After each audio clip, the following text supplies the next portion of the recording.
This is Seawolves. Storm? Or not. Happy last day of class to Seawolves. I'm Emily Scott. If you can't tell by our decorations, we're in the holiday spirit following the Stony Brook Media Group's Holiday Spectacular, which was just fantastic. If you missed it, never fear. You can watch the whole thing on the School of Communication and Journalism's YouTube page. Today is a bittersweet day for me because after 20 years of being a student and almost 6 years of college, today is my last time sitting in a classroom ever. It took a village to get me here, but boy am I happy to be done. Just a reminder, this broadcast is a collaboration between students at the School of Communication and Journalism and our brothers and sisters at the School of Marine and Atmospheric Sciences. Leaflets like this one appeared across campus last week. It's a photograph of the previous Chinese leader. It's an implicit rebuke to the current President Xi and his zero COVID, zero free speech regime.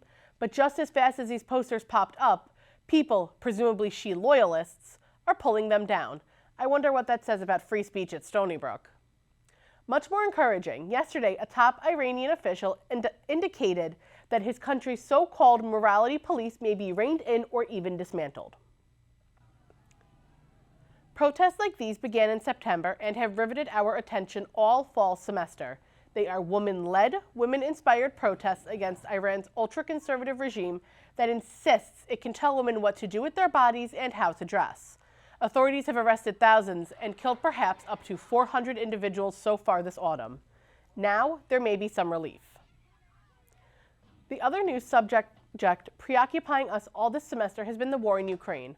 Although those on the side of freedom may be winning, Putin's forces are now weaponizing the winter and cold against Ukrainians by rocketing electrical plants and heating infrastructures.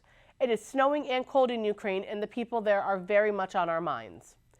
It hasn't snowed here yet, but we had our first frost of the season, and I know I needed to preheat my car for about 20 minutes before doing the bus run for my sister this morning. To see if today is going to warm up or stay chilly, let's turn to Sam Lankowitz, who's out in the field. Sam? Thanks, Emily. Happy Monday, Seawolves, and happy last day of classes. Today's weather is looking spectacular. There's barely a cloud in the sky, the sun is shining, and today we have a high of 49 degrees. It's a little breezy. There's a southwest wind around 5 to 8 miles per hour, and overnight temperatures will drop to a cooler 43 degrees. But all in all, I think this is great weather to walk around campus, meet up with some friends, do some studying, get ready for those finals, and then we're looking forward to break. To hear more about the 7-day forecast, stay tuned for that later in the program. Back to you in the studio. Thanks, Sam. I don't think that I need to remind you that today is the last day of the semester and that tomorrow is reading day. Please don't stress out over your final, Seawolves. We took a poll, and among our crew, we found the following de-stressing exercises work: rearranging your apartment, playing video games, sleeping, procrastinating, and playing the clarinet. Or if you're like me, you are stress crocheting Christmas and Hanukkah presents for everyone. And now, my fellow senior, Irina Ivanuk, has the 7-day forecast as her swan song. But why do we call them swan songs? Apparently, it dates back to ancient Greek culture, so I guess we all learned something new today. Irina? Emily, thank you, and congrats on your last day of school. We're so happy to have you with us. It's a gorgeous day today that Sam's told you about. Skies are clear in Manhattan, as you can see, Empire State Building behind me, courtesy of EarthCam. For tomorrow, we have cloudy skies, light wind, and showers in the afternoon. Temperatures will increase and warm air rises and then condenses, creates clouds, and rains out. Wednesday is going to be a rainy day with some wind gusts. Partly sunny and dry Thursday during the day and a really cold one at night. Similar but cooler weather conditions continue into Friday and the weekend. No snow yet, but let's see what Mother Nature hasn't planned for us. Back to you, Emily. Thanks, Irina. For many of my fellow students, it is courses that depend on math that create the greatest anxieties. Our friend Justin Mitzelmaker found a different way of looking at how math things add up. Knots, swirls, loops, and twists. Welcome to the world of Professor Moira Chaz. These are all math ideas that I'm trying to bring to the world. Brown and bleak on the outside, inside the math tower, colorful creations are born. While they may look abstract to the untrained eye, Chaz's forms are rooted in topology, a study focused on the deformation and fluidity of geometrical shapes. you can deform things. In that it's not I could present it like this, it's still the same knot if I deform it in the 3 space. With her headphones in and her chair reclined, Chaz gets to work. Initially taking up crochet 20 years ago to make baby clothes while pregnant, Chaz transformed her hobby into a physical learning tool to help students better understand mathematical concepts. So the volume of this is the volume of the cube divided by 3. So now you learn the formula. When you have these objects and you pass it around and people start to understand something, that was a big motivation. And her desired effect? Some idea clicks in your head, it's like, that's a little, I think seeing these things, get people a little closer to math, and that I really like.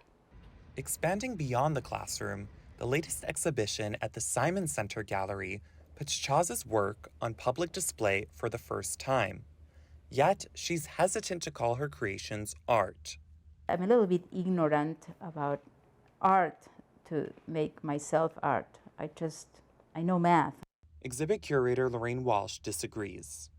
Maybe a mathematician would walk into this gallery and they would look at this and say, well, that's a Klein bottle, or they would look at this, well, here we have a torus or figure 8. But an artist would walk in and see a piece of artwork. She's also a true artist in a way, although she may not agree with me, but in that she's always making. To understand how math ties into art, Walsh says to take a look back at history. The whole idea of Da Vinci's divine proportion, it's all math. Or the medieval cathedrals in Europe, the cathedral in Milan or in Florence.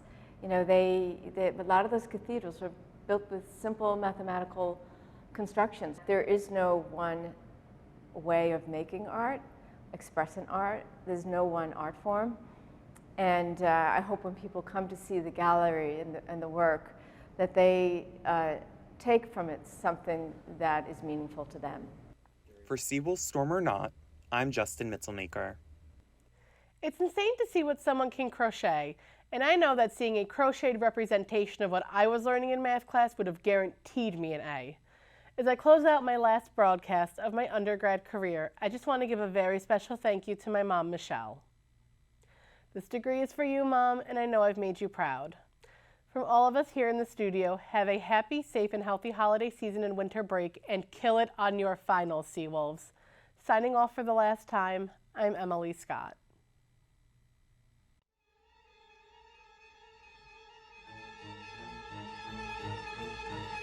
This is Seawolves Storm